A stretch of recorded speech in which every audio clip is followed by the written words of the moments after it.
पाकिस्तान का अमेरिका के साथ, उसके ऊपर भी थोड़ी सी डिस्कशन करेंगे। फिर जो खान साहब का अदालत में जो एक आपने नैब कानून के हवाले से जो केस चल रहा है उसके ऊपर भी डिस्कशन करेंगे। और overall Pakistani as a nation जो हमारे लिए जो सेटबैक्स हो रहे हैं इस पे भी शॉर्ट सी डिस्कशन में आपके साथ इस वीडियो में बात करेंगे। आई होप कि आपको ये वीडियो पसंद आएगी और इस वीडियो को आप ज़रूर लाइक भी करें, शेयर भी करें और हमारे यूट्यूब चैनल को सब्सक्राइब भी करें। अब अगर आज सबसे पहली जो डेवलपिंग स्टोरी है वो पाकिस्तान के अंदर अदालती सिस्टम की है। आप ये देखें कि साइफ़र केस के अंदर खान साहब को 10 महीने जेल पे रखने के बाद अदालत ये कहती है कि जनाब ये साइफ़र का जो केस है ये झूठा है। आप ये सोचें कि वो खान जो पूरे मुल्क के लिए एक सुपरस्टार है, जिसने ना सिर्फ पाकिस्तान की खिदमत की इंटरनेशनली बल्कि मुल्क के अंदर पाकिस्तानी कौम के लिए एक उम्मीद की किरण है, उस शख्स को आप 10 माह के लिए जेल में रखते हैं सिर्फ अपने पॉलिटिकल गेन्स को अचीव करने के लिए। और आखिर में 10 माह के बाद आपकी अदालत ये कहती है कि ये जो केस बनाया गया ये सब झूठा है। तो मुझे ये बताएं कि ये जो केस बनाया था ये किसने बनाया था और उन बनाने वालों के ऊपर फिर आपका जो सिस्टम है वो क्या उसके ऊपर एक्शन लेगा। मुझे लगता है कि पाकिस्तान की जो नाकामी है उसकी बुनियादी वजह यह है कि हम शॉर्ट टर्म्स के लिए सोचते हैं और शॉर्ट टर्म्स गेन अचीव करने के लिए हम बड़ी सी बड़ी कुर्बानी देने के लिए तैयार हो जाते हैं।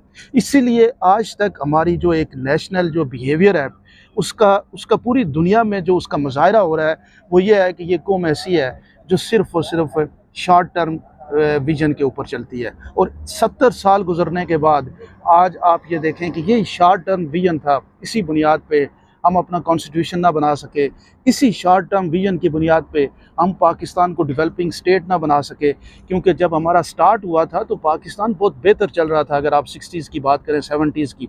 लेकिन उसके बाद जब ब्रेक लगी और वो ब्रेक अभी तक लगी हुई है। आप इमरान खान साहब को 1 साल नाहक आपने जो जेल में डाला उसका अब इजाला जो है वो पता नहीं कौन सी अदालत करेगी और किस मुल्क में होगा। और इसके जो इम्पैक्ट्स हैं वो पाकिस्तानियों के जहनों में जा रहे हैं।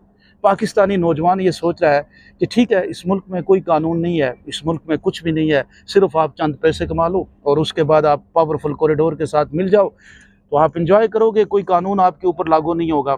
और अगर आप उस पावरफुल रजीम के ख़िलाफ़ हो गए तो सारे कानून आपके ऊपर एक ही दम अप्लाई होने शुरू हो जाएंगे। और इसी वजह से आप देख लें कि पाकिस्तान की टीम आज यूएसए से मैच हार गई।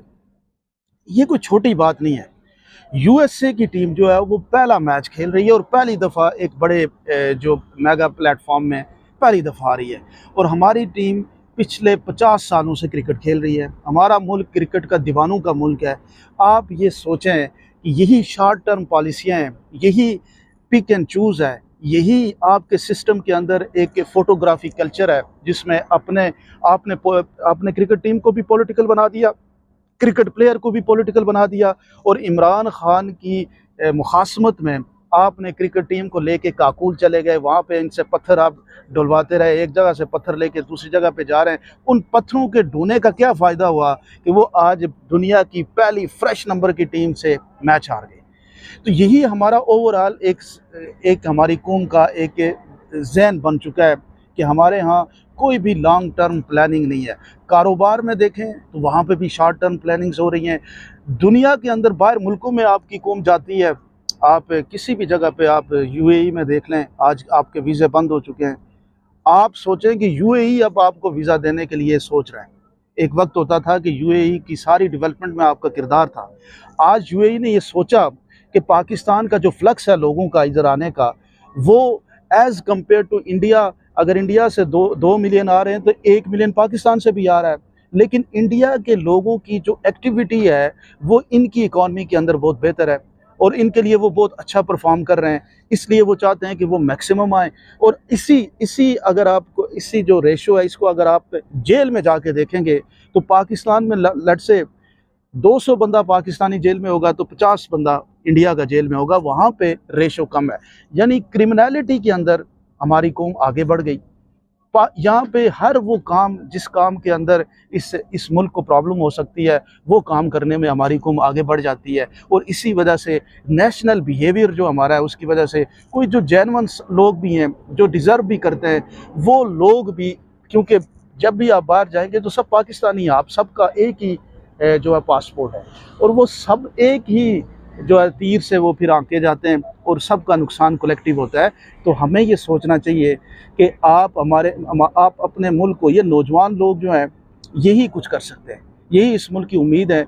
इन्होंने पाकिस्तान की अशरफिया को पहले हराया, इन्होंने पाकिस्तान की अशरफिया को इलेक्शन में हराया। पाकिस्तान की अशरफिया जो डिसीजन कर रही है उसकी वजह से पाकिस्तान के इंस्टीट्यूशन फारूक हो गए, आपकी क्रिकेट ख़त्म हो गई, आपका बिजनेस ख़त्म हो गया, आपका मुल्क जो है वो इस वक्त इकॉनमिकली क्रैश कर रहा है और करैक्टर वाइज भी क्रैश कर रहा है। और इस सारी क्रैश की बुनियादी वजह यही है कि शॉर्ट टर्म प्लानिंग है, कोई लंबी हम सोच नहीं सोचते, किसी जगह पे कंक्रीट हम अपने जो है वो करैक्टर और नॉर्म्स और कन्वेंशन डेवलप करने के लिए तैयार नहीं है। और इस सब का नुकसान यही है कि एज अ कलेक्टिवली हम फेल हो रहे हैं। मुझे सिर्फ आप लोगों से ये गुजारिश है कि आप जहाँ कहीं भी जो भी ये वीडियो देख रहे हैं, आप अपनी इंडिविजुअल कैपेसिटी पे बेहतर हो जाएं। आप सोचना शुरू करें कि ये सिर्फ एक शख्स की नाकामी नहीं है, पूरी कौम की नाकामी हो रही है और दुनिया के अंदर आपको एज आ नाकाम कौम के तौर पे लिया जा रहा है। आपके लिए चीज़ें मुश्किल हो रही हैं।